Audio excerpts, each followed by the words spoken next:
Viral di media sosial, puluhan orang di Sukabumi, Jawa Barat melakukan pembubaran dan pengrusakan sebuah rumah yang diduga digunakan sebagai tempat ibadah. Selain memecahkan kaca dan merusak properti dalam ruangan, juga terdengar makian yang terlontar. Pasca kejadian, polisi, Porkopimda, FKUB dan MUI Kabupaten Sukabumi langsung melakukan pertemuan untuk mengklarifikasi. Polisi menegaskan jika bangunan tersebut bukan tempat ibadah, melainkan rumah singgah atau villa milik keluarga. Sementara kegiatan di rumah singgah tersebut dilakukan oleh warga di luar kota berupa retret atau pembinaan yang pesertanya anak-anak serta beberapa orang dewasa. Hal inilah yang memunculkan kesalahpahaman. Jadi bangunan yang ada ya dijadikan rumah singgah, kemudian saat kejadian itu ditemukan oleh warga sedang menggunakan tempat ibadah. Nah, inilah mispersepsi yang muncul, ya, sehingga dari mispersepsi itu terjadi kesalahpahaman dan terjadi sedikit insiden.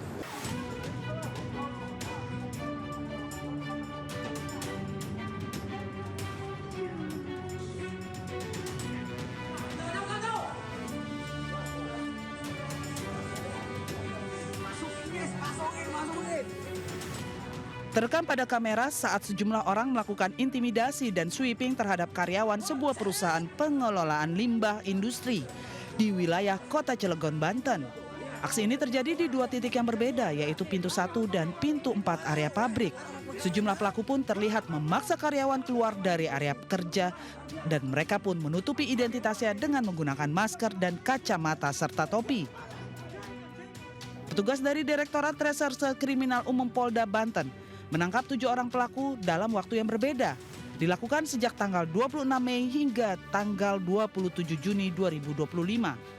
Polisi telah menetapkan pria berinisial EH sebagai otak di balik aksi ini. EH disebut sebagai aktor intelektual dan penanggung jawab utama aksi perebutan limbah pabrik.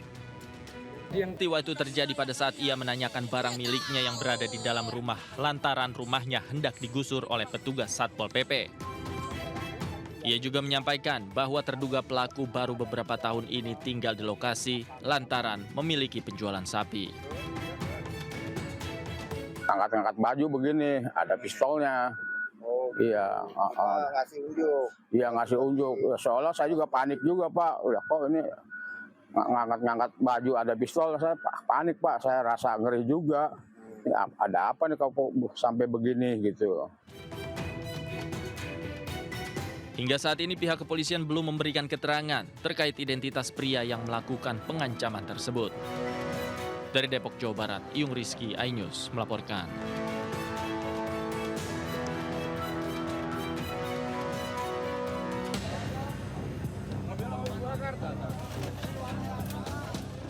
Pengendara motor metik ini tergeletak di tengah jalan Purwakarta Subang di desa Warungkadu, Pesawahan, Purwakarta dengan kondisi luka berat.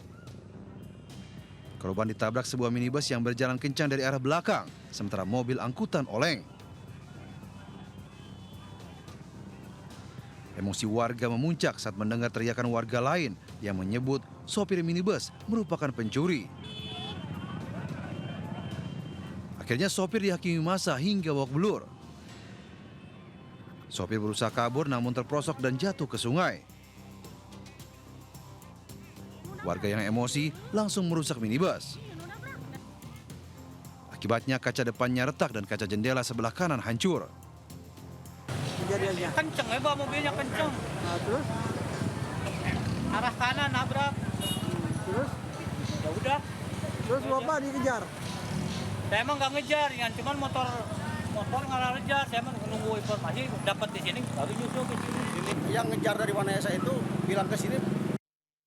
Oh, Iya, maling. ya maling mobil. Jadi warga di sininya percaya maling motor, maling mobil. Langsung dianiaya. Iya, terus dianiaya. Hingga kini sopir minibus dan 2 pengendara motor yang mengalami luka serius masih menjalani perawatan intensif di Rumah Sakit Umum Daerah Bayu Asih Purwakarta. Kasus ini ditangani Polres Purwakarta. Dari Purwakarta, Jawa Barat, Irwan melaporkan.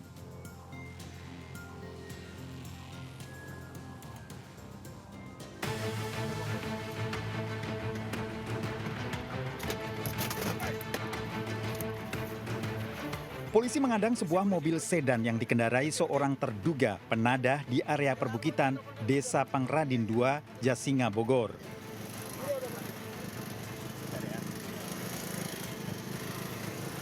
Tak berkutik saat diamankan polisi. Pelaku mengaku tak mengetahui jika mobil yang digadekan oleh seorang pria hasil kejahatan. Mobil diterima beserta STNK serta BPKB dengan perjanjian gadai sebesar 55 juta rupiah.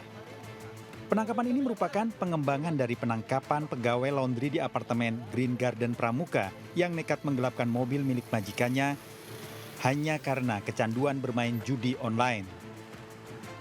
Pelaku diringkus di sebuah warung kopi setelah pelariannya selama hampir 2 pekan. Tersangkanya kita amankan di Jasinga, Bogor. Sudah kita amankan, kemudian 2 unit kita kembalikan. Alhamdulillah sudah ketemu dan sudah diterima oleh pemiliknya. Kalau kondisi mobil itu seperti apa? Kondisi mobilnya masih baik, kondisi mobilnya. Setelah dibawa ke Polsek Cempaka Putih, mobil dikembalikan kepada pemiliknya. Nggak nyangka sebenarnya, Bang. Bisa secepat itu kan baliknya.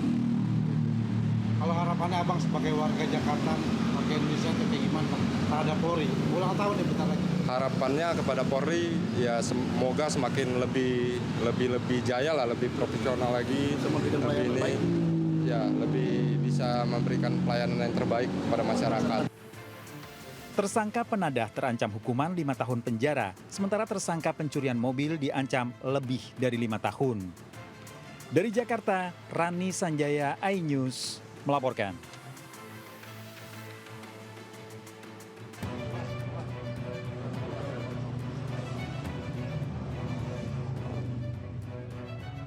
Penangkapan pelaku penganiayaan berusia 54 tahun warga Temon Kulon Progo, Yogyakarta oleh polisi tanpa perlawanan. Pelaku menganiaya temannya sendiri, mengakui karena dendam pribadi. Korban mengalami luka robek dan putus uratnya hingga harus menjalani perawatan di rumah sakit. Sebelumnya, pelaku terlibat minuman keras. Pelaku menganiaya korban menggunakan tombak.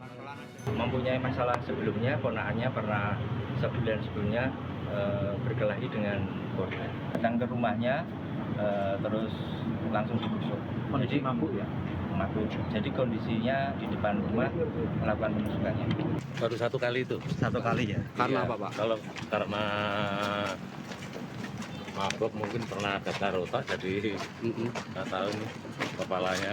Nggak bisa berpikir dengan baik waktu itu. Pakai apa, Pak? Iya nggak tahu. Pakai apa pas menusuk itu? Pakai minuman. Enggak. Tersangka terancam hukuman 2 tahun penjara. Dari Kulon Progo, Yogyakarta, Budi Utomo, iNews melaporkan.